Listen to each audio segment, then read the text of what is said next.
Molt bon dia, comencem amb l'Infomarina.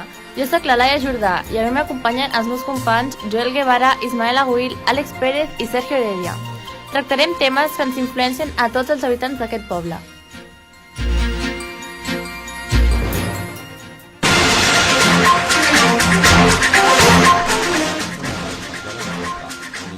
Dos entrevistes a professors d'una escola bressol i un institut. Parlarem també sobre la importància de viure al món del projecte de l'Institut Marina, junt amb unes enquestes fetes a nens de sisè de primària sobre el seu futur. I per últim, parlarem de com està estès en el nostre poble la cultura de handbol i de futbol sala.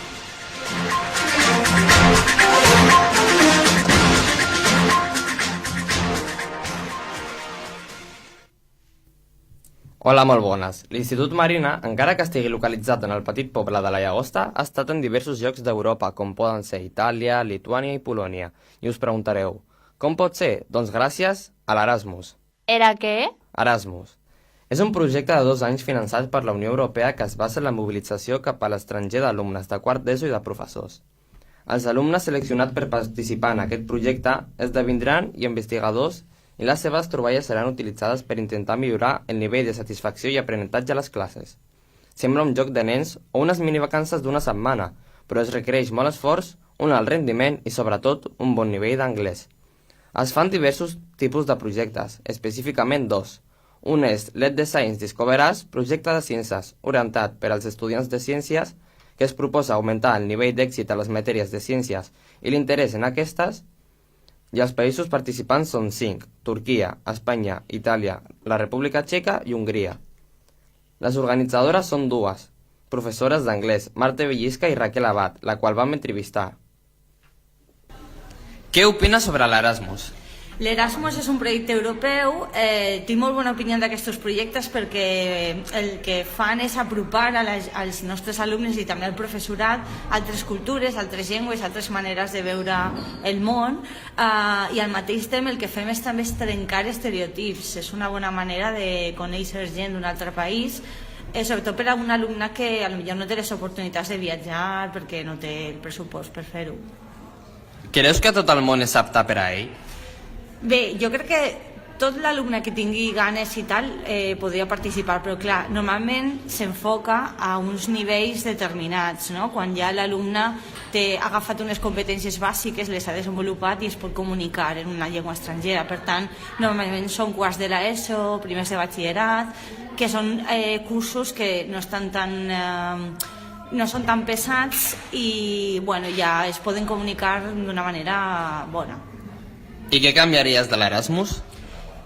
Bé, en aquest Erasmus, per exemple, el nostre, el que veig és que tenim moltes mobilitats només de professors, perquè són estades per a formar-nos i per a compartir experiències. Crec que el que canviaria seria ficar més mobilitats en l'alumnat, perquè tinguin més oportunitats de viatjar, de veure altres centres, com funcionen, i conèixer altres països. Per tant, aquest seria el meu canvi. Vale, moltes gràcies. Gràcies. L'altre projecte en el qual jo participo, Stress Free, és un treball sobre les estratègies d'ensenyament que motiven més els alumnes i que redueixen la seva ansietat a les classes. L'objectiu és donar l'oportunitat no només d'aprendre sobre altres cultures i realitzar un intercanvi, sinó també tenir l'experiència de la recerca. 12 alumnes i 8 professors de cada escola participaran en les 5 activitats de formació.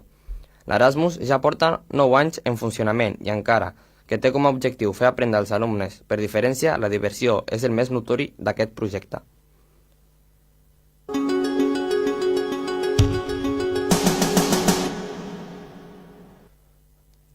Hola a tothom. Avui hem sortit al carrer i hem fet unes enquestes als alumnes de les escoles públiques de la Llagosta. Aquestes enquestes estan compostes per preguntes on es tracten diferents temes. Jo he quedat una mica sorpresa amb el resultat d'aquests alumnes, encara que segons ells i elles han respost amb total sinceritat. I ara donarem les respostes.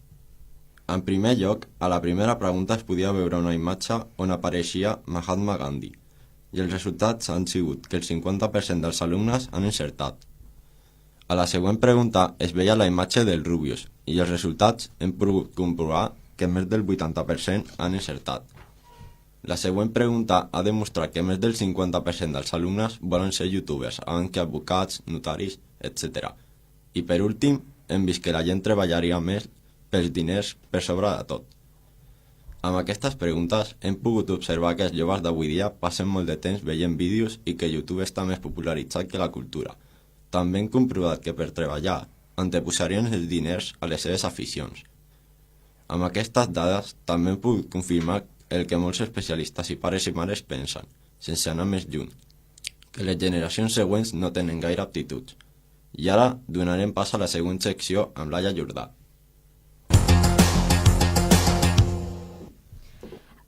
Aquest tema és un dels més debatuts en programes de televisió, de ràdio i sobretot al carrer.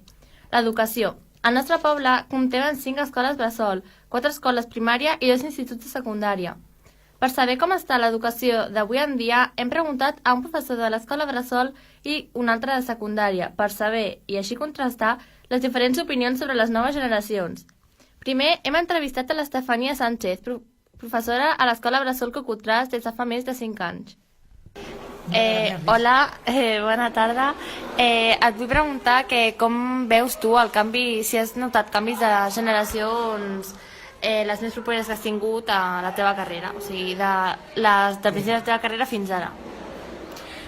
Doncs, a veure, n'hi ha molts canvis perquè des de fa 20 anys que em dedico a l'educació infantil he notat molta diferència de com es treballava abans, que era tot molt guiat amb els infants, eren amb moltes fitxes, havien d'aprendre molts continguts i amb els anys s'ha vist doncs, que d'aquesta manera no era la més correcta, o hem canviat la manera de pensar i ara s'ha treballat d'una manera molt més oberta, formats grans i moltes més experimentació amb els nens. Des del meu parer m'agrada molt més, penso que els nens gaudeixen més i és una edat per sempre la meva de 0 a 3 que els nens és com han de treballar, no? Més lliure, movent-se, en gran format, experimentant molt, jugant molt i bueno, jo aquest canvi sí que és molt notable i bueno, estic contenta. I tu que tens una filla, des del teu punt de vista, com veus l'educació ara i l'ensenyament a la Llagosta? A veure, jo la meva filla que està cursant P5 estic contenta amb el col·legi, amb la manera que tenen de treballar. A dia d'avui sí, perquè ella també m'explica molt, ens ensenya molt als pares i la veritat que aprenen coses molt interessants. El que passa és que clar, no comparteixo moltes coses que estic veient al voltant, maneres de treballar, no? Penso que ara els temps estan canviant i la manera nostra de pensar doncs no és tant el tema de tants deures, tants exàmens.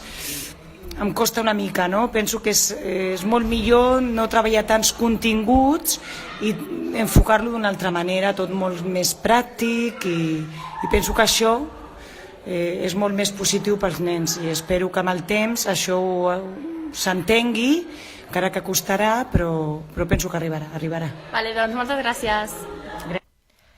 Acabem d'escoltar a l'Estefania i ara escoltarem l'entrevista feta al professor de secundària, Lluís Penya de l'Institut Marina, que porta gairebé 10 anys en aquest centre. Hola, tu que portes molt temps en aquest institut, veus els alumnes amb ganes d'estudiar i aprendre?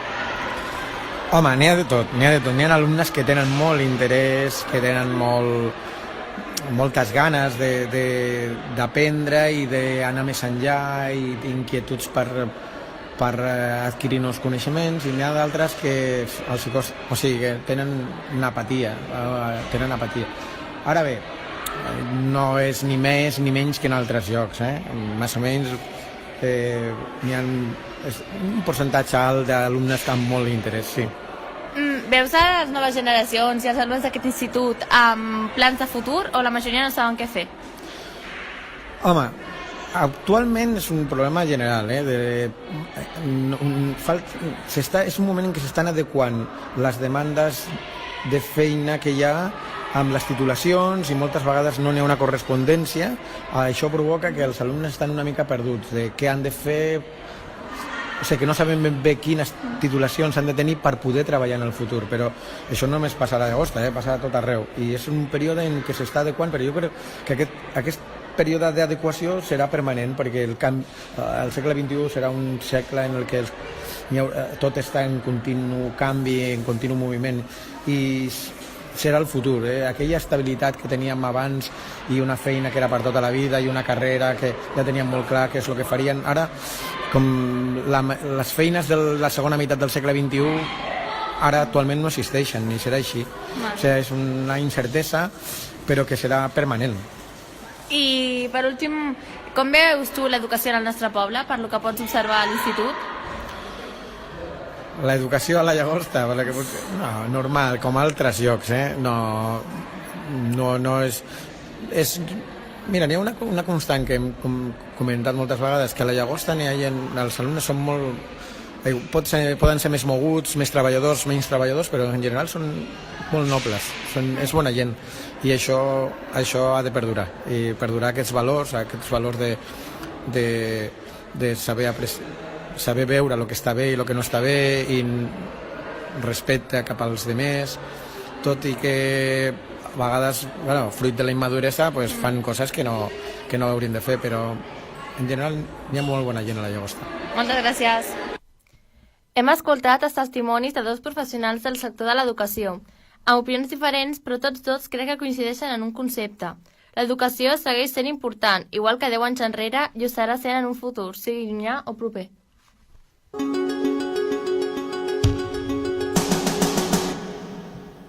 Ei, Àlex, aquest estiu no vaig de vacances fins al mes de juliol i em passaré mig estiu aquí. Ja, el meu pare treballa i tampoc em podré moure d'aquí. Quin avorriment.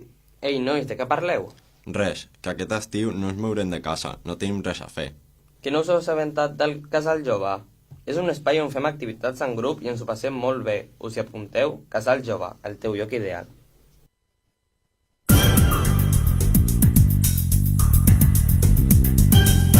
Bon dia, soc l'Àlex Pérez i avui us parlaré sobre el Joventut Handbol La Llagosta.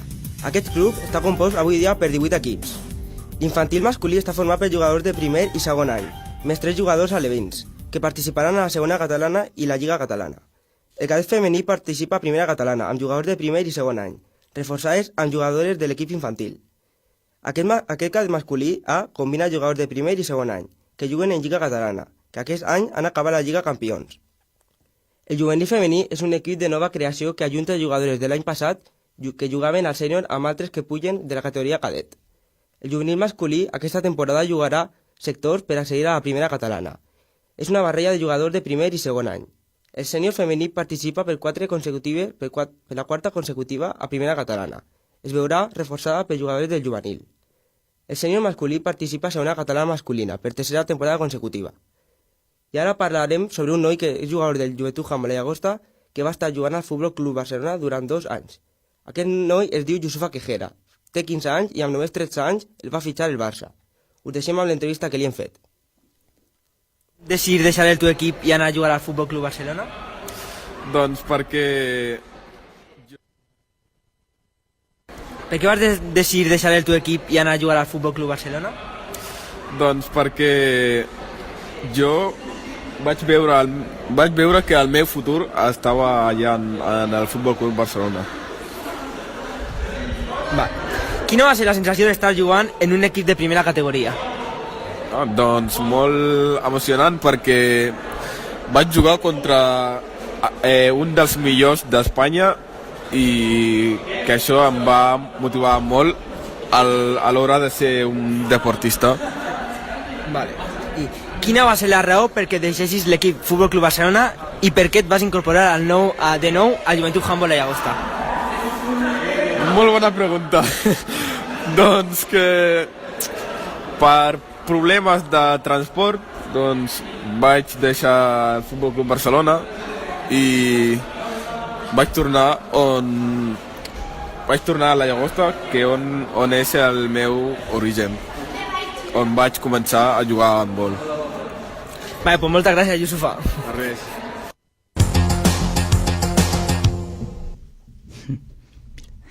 Hola, molt bon dia a tothom. Jo sóc en Sergio Heredia i avui us parlaré sobre l'actualitat del futbol sala Unió Llagostense, que està format per 5 equips, un infantil, 2 juvenils i 2 sèniors. Comencem per la categoria infantil. És un equip on els jugadors i els entrenadors s'estrenen en el mateix equip. És la primera vegada que ajuden junts tots plegats. Aquest equip juga al grup A dels dos grups que hi ha. Actualment es troba a cinquena posició de la classificació, que al partit anterior es van enfrontar al quart classificat, que és l'Ibnesa A de Sallent, un partit que no es va decantar per ningú dels dos equips, on va haver-hi un resultat final de 2-2. Pugem 2 categories més i anem a parlar del juvenil B. Aquest equip fa 2 anys que juguen junts les mateixes persones. Tot i que no estan fent una mala temporada, són els segons classificats a 6 punts del primer classificat, que encara estan a l'espera de saber el resultat de l'últim partit que ha fet el primer. Aquest equip molt competitiu es va enfrontar el passat dilluns 3 d'abril contra l'Ibnesa, on va quedar un resultat final d'un 3-4 en l'últim minut. L'altre equip, el juvenil A, és un equip format per jugadors que coneixen molt bé, amics de tota la vida, que porten jugant junts més de 3 anys, a excepció d'alguns jugadors que pujaven de categoria per l'edat. Aquest equip està jugant a la Lliga Nacional, estan a només 2 punts de poder disputar els partits de la Final Four. Necessitarien que el quart classificat i ells guanyaren els partits que queden. Aquest equip va guanyar la lliga anterior per el seu lloc en equip i tot l'esforç que van sotmetre. Seguim amb el Sènior B. Aquest equip no està fent una temporada molt bona, perquè l'any passat aquest equip va guanyar la seva lliga. Una 7a plaça a la taula de classificació no és l'esperada per a aquest equip, perquè han perdut partits com per exemple contra l'últim classificat. Els rivals li van posar un partit molt competitiu, on el Sènior B no va aconseguir una victòria tan esperada. Sorprenentment, és l'equip amb més gols encaixat de tota la lliga, amb 107 gols en contra i 93 gols a favor. I per últim està el Sènior A. Aquest equip està jugant a la Lliga Nacional Catalana, on són els primers classificats. També va guanyar la seva lliga la temporada passada, fent una gran temporada per la seva part com per la part del Sènior B i el juvenil A, que també la van guanyar.